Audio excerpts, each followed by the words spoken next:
Hey everyone, welcome to the PK's Corner. I am Vanicolas.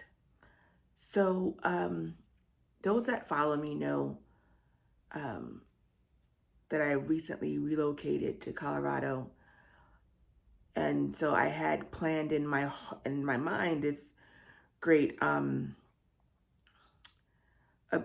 video to do.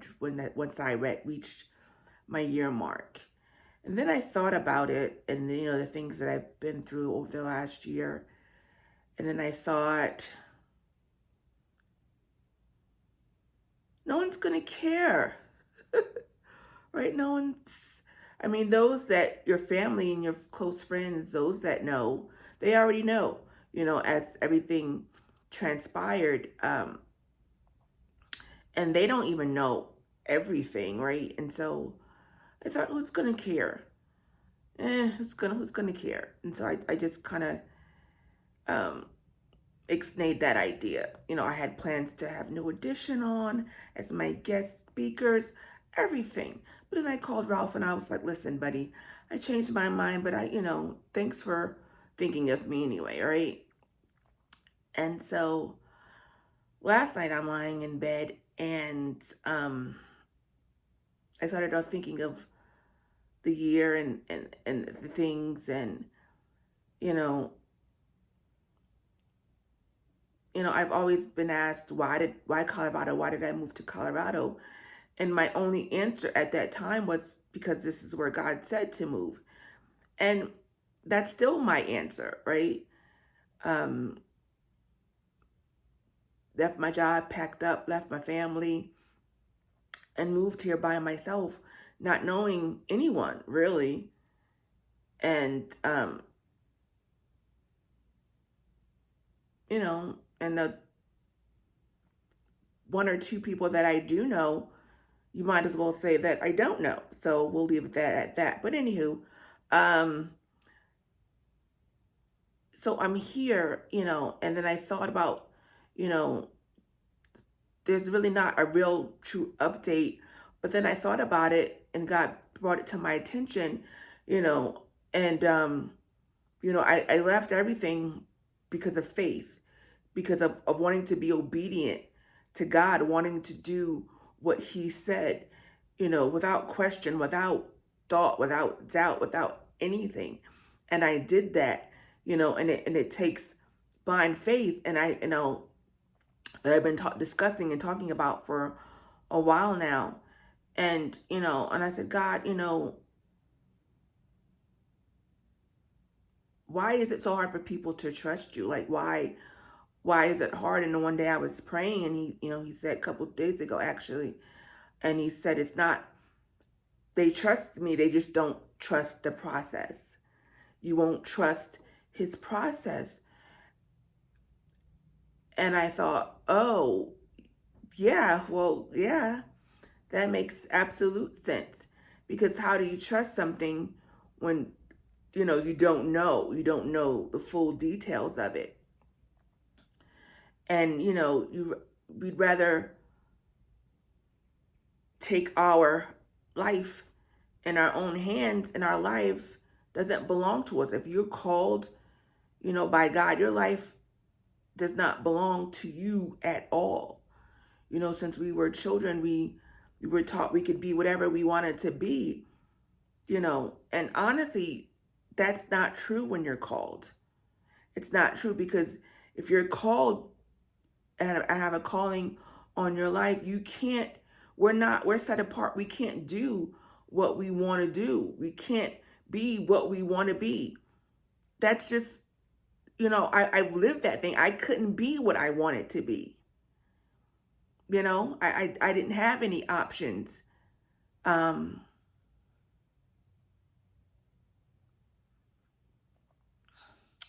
my plan didn't work, right? And so it's not the same. And we have to stop teaching even though it's supposed to be, a positive thing, it's not, it's actually setting them up for failure, because that's when we begin to put our own agendas into play. God showed me that the same time he told me about not trusting the process. We put our own agendas into play when we teach our children that. And we're not like other children, so we can't just go to college when we want. We can't, if we're allowed to go, we can't do what we want. We can't marry who we want. We can't be where we want when we want to. I mean, I personally was planning to move to the Netherlands. Colorado, the United States was not in my plan. I wanted to be overseas. So, that was not in my plan to be here in the United States, still, much less Colorado.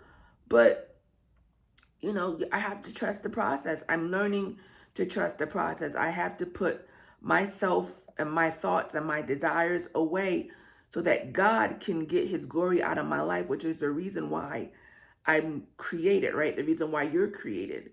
And as soon as we learn that step and get that principle, life would be so much easier for us. The things I've learned since I've been here, the spiritual growth that I've received since I've been here is unmatched. It's unmatched, and I don't know if I would have.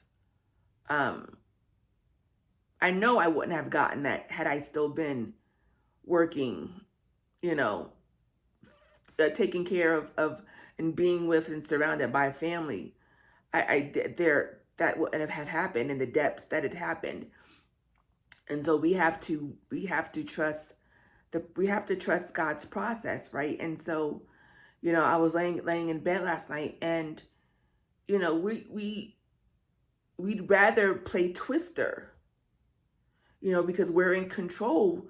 We're in control, so we'd rather play Twister, and we get that board, and someone says, put your hand on red and your foot on green, and then multiple people playing, and the more people and the more spins, the more discombobulated you are. And there's points at that game where you can't even see, so someone has to tell you how to maneuver and where to move and what to do. And you're so twisted and discombobulated, but we don't realize how that's how we are spiritually when we don't allow God to have his way in our lives, when we want to be in control. We're so twisted, but as long as we have that control panel, we're comfortable. But yet we're so discombobulated and so twisted, and then, like I said, the more people that play, the worse it gets. And yet we're still comfortable because we feel we're in control. And then I thought about the sit and spin. My brother used to sit on that thing and twist and twist and turn and turn and turn and turn until he was completely dizzy. We are okay with sitting on the sit and spin and twisting because while we're in control, not realizing how dizzy we are, not realizing that we don't have control. If we stood up, we're falling down, but yet we want to be in control. So we'll sit on that sit and spin and we'll continue to do things our way, and yet we're not getting anywhere. I know God has a plan, right? He has a plan for you, he has a plan for me, he has a plan for this world. And in order for his purpose in our lives to come to fruition, we have to let go of control. We have to let go. Are you going to play Twister, or are you going to trust him? You have to let go. We have to let go. We are not, I mean, the thing about God is he'll let you do what you want to do for a while. He'll let you take the reins and get off course and do whatever it is that you think you desire to do. He will let you do that. Just like good parents, they let you, they taught us whatever they could, and they let us live our lives, right? And so God does the same thing. He'll let us go and run amok, and whatever it is that you think you're grown enough to do, he'll let you do. But after a while, he says, okay, listen, honey, that's it. Reel it in. And then, you're back to square one. Moses went around the mountain with his stubborn people for 40 years. Aren't you tired of running around, walking around, being carried around that mountain for 40 years? Aren't you tired of where you are doing the same thing with little to minimum growth or not even any growth? Aren't you tired of being stuck in the mud and we think we're doing something because, now we've advanced? We didn't advance. Not as much as we would have had we followed God. Just think of his advancement. He knows the plans that he has for us. He knows our desires of our hearts. He meshes those things together when we allow him control. So your little advancement, your little townhouse, your little house, the cars that you want, the tangible stuff that's killing us. We're killing ourselves working day in and night just to get something for someone to steal or the enemy to discombobulate, and it's gone. Like, I don't want to maintain things, get a hold of things that I can't maintain, that I'm struggling to maintain. And so, I'm at the point in my life where I'm over trying to do it my way. Nothing that I tried to do worked. Nothing. And then when God allowed my plan, like, what did I really benefit from it outside of now massive amounts of debt? Right? So what are we doing here? What are we doing here? We have to trust the process. If we trust God, we trust the process. We go to hair salons, and barber shops, for the first time, and we know we get this, that, and the other. We don't know these people, but we sit down and we trust the process. It could be word of mouth that we found our stylists and our barbers. Word of mouth. You have plenty of word of mouth about Jesus all around you, but yet you still don't trust his process.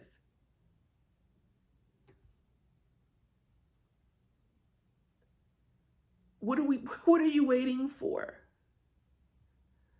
What are you waiting for?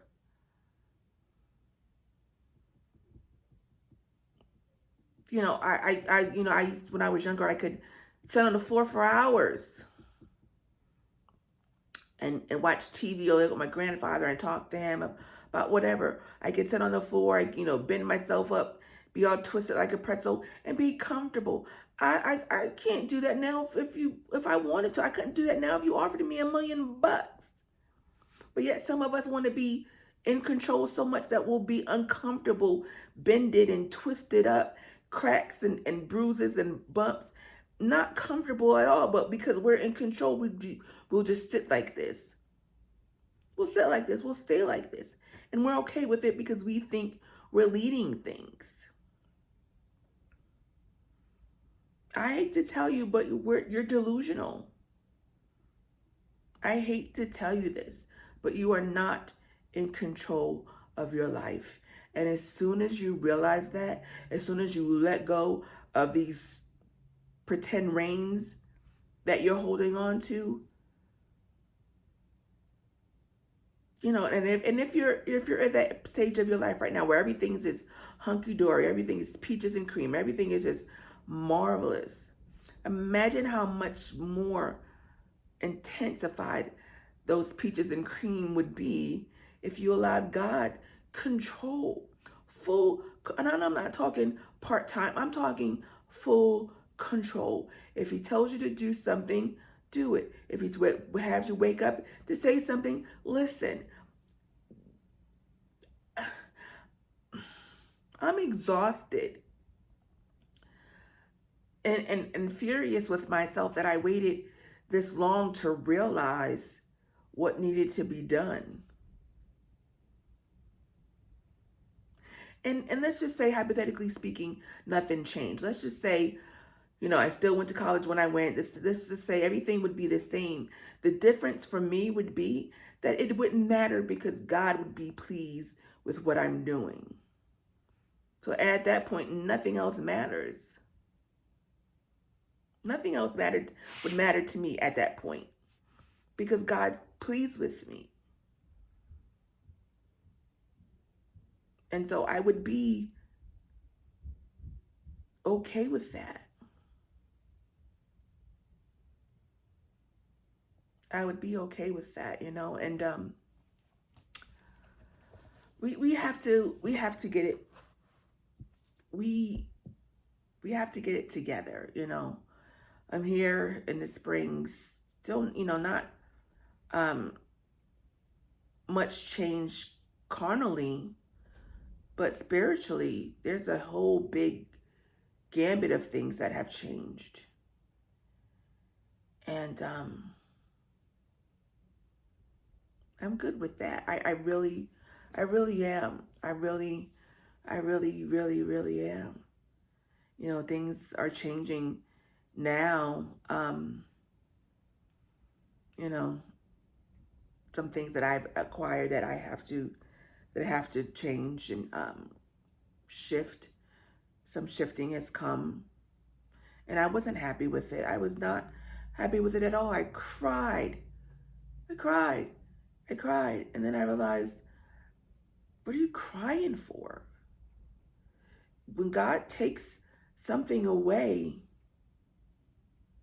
when you're on the right path, it's because He's planning on giving better, right? So what are you crying for? Yeah, it's inconvenient. Yeah, it's annoying. And yeah, it may be a little bit stressful at times and most definitely overwhelming if I allow it to be. But when there's a shift and when there's change, here comes uncomfortability. When you conceive, that was fun, right? That was the best part.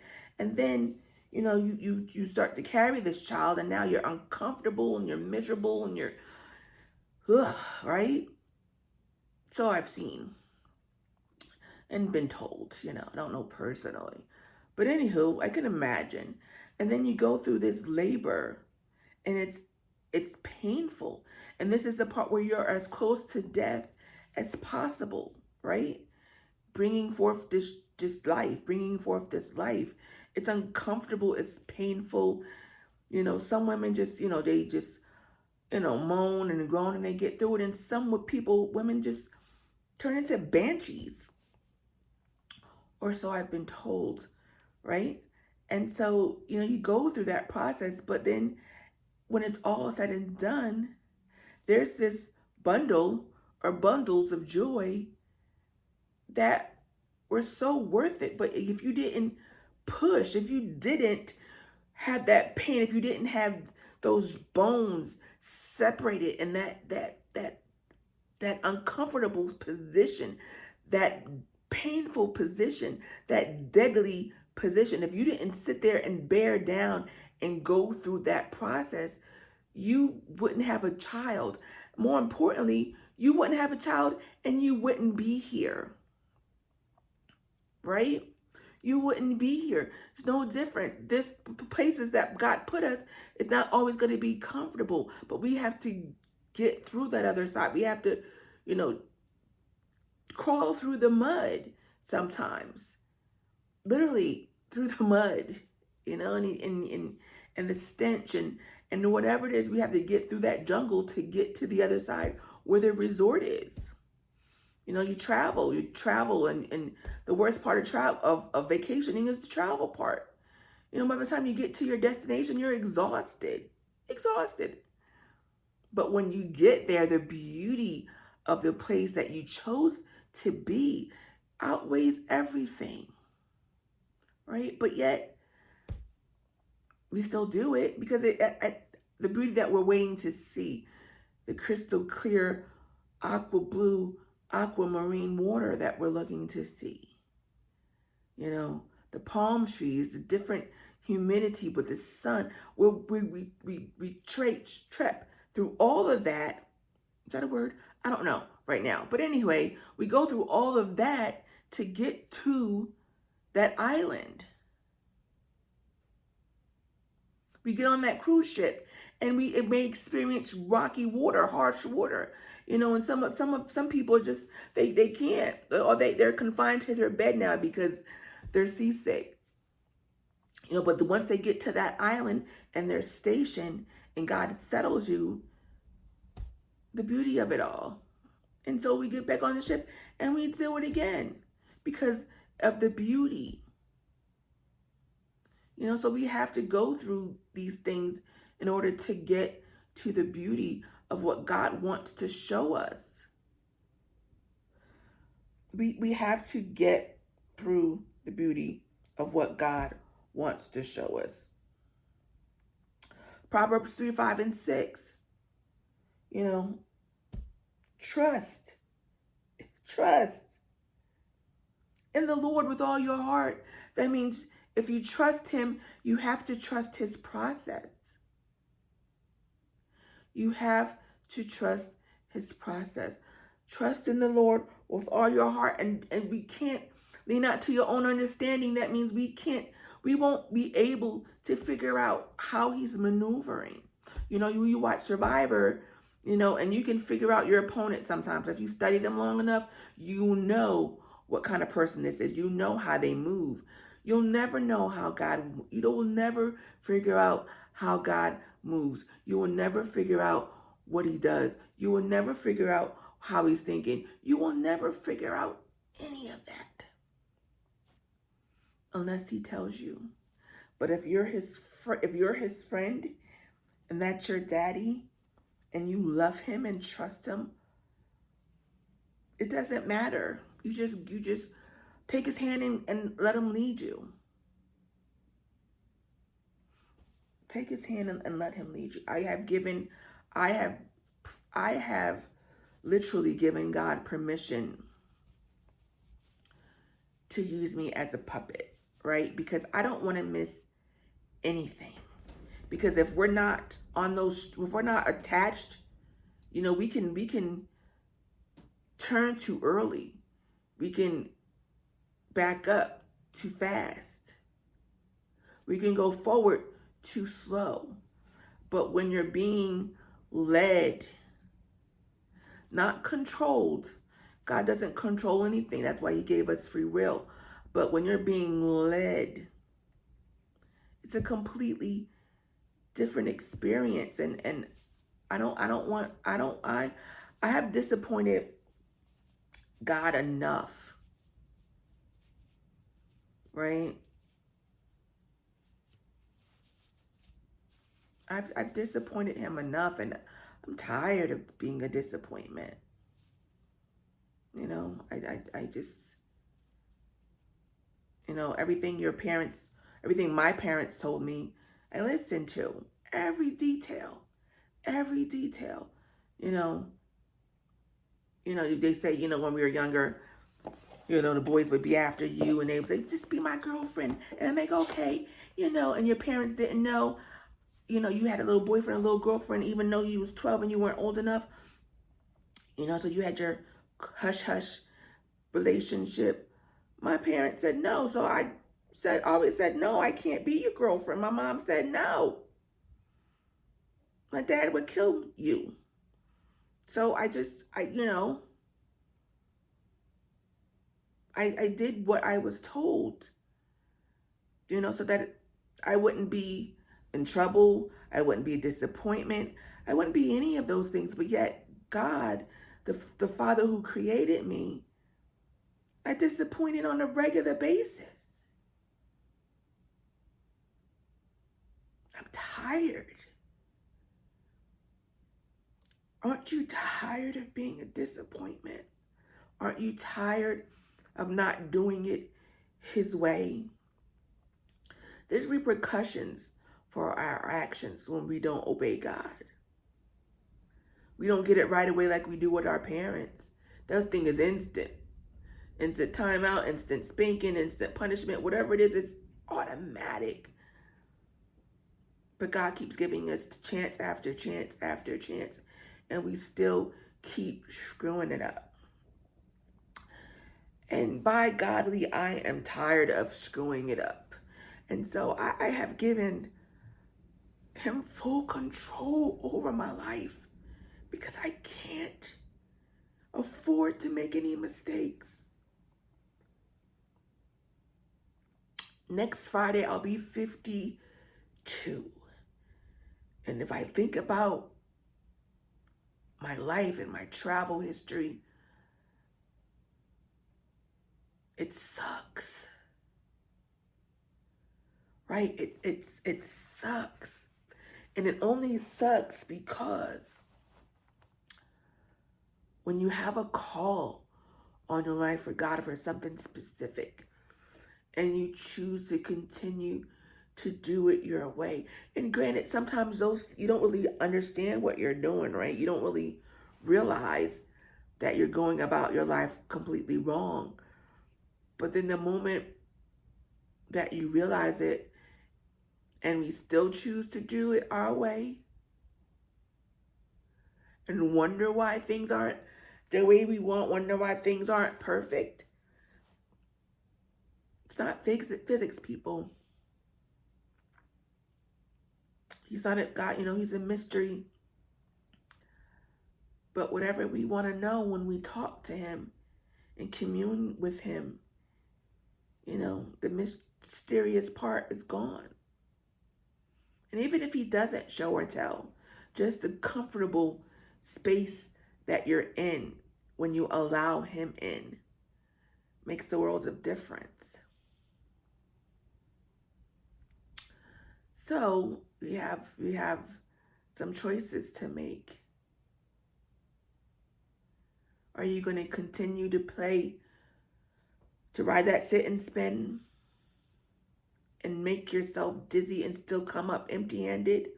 Are you going to continue to play Twister and get yourself all discombobulated and not uncomfortable and stiff and in pain and still not have anything? Or are you just going to let go and trust God, trust his process, trust that he loves you more than you love yourself? And for some of you, that's saying a lot. Just saying.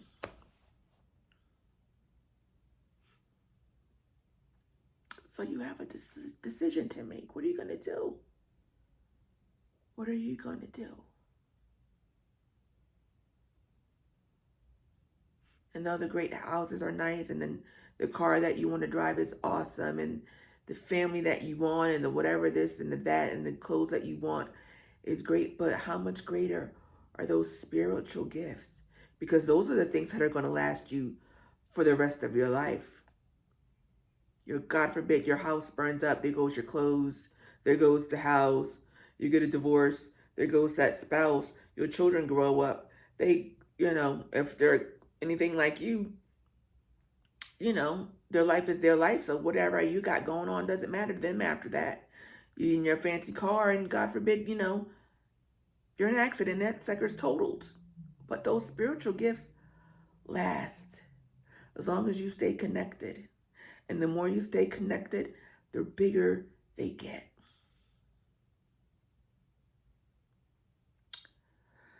So,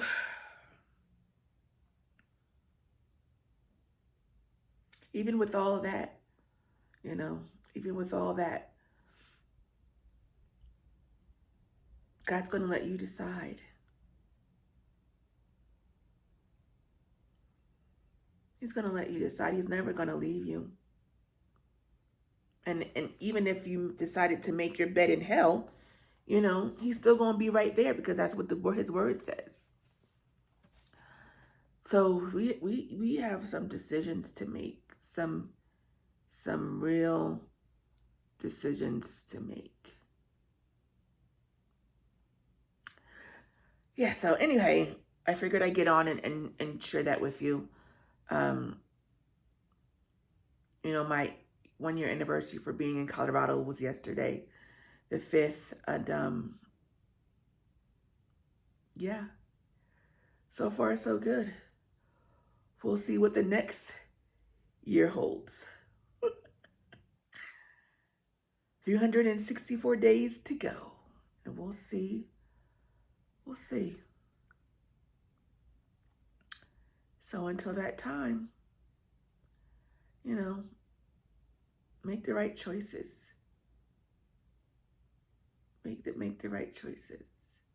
Oh yeah, yeah. And just remember that those of you that have children, you know, when you don't do the right thing and you wonder why they're not doing the right thing, you wonder where they got it from. Don't wonder. Just look in the mirror. Right? When you get older and you really finally realize the things you've been doing wrong and now you want to commit, right? And then you watch your children go up into the process and do the same thing you're doing.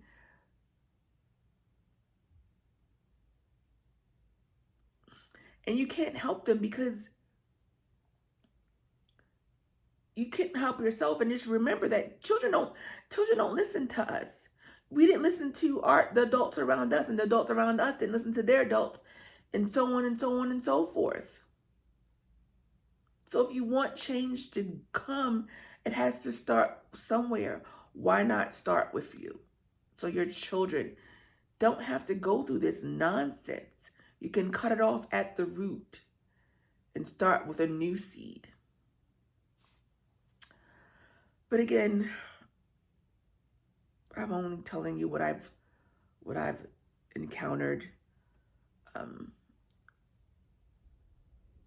and that what has been amplified this year since I've been in this beautiful, unpredictable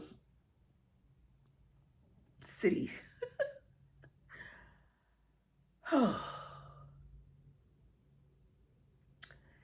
Okay, anyway, until next time, people.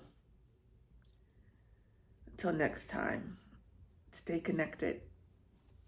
Love you.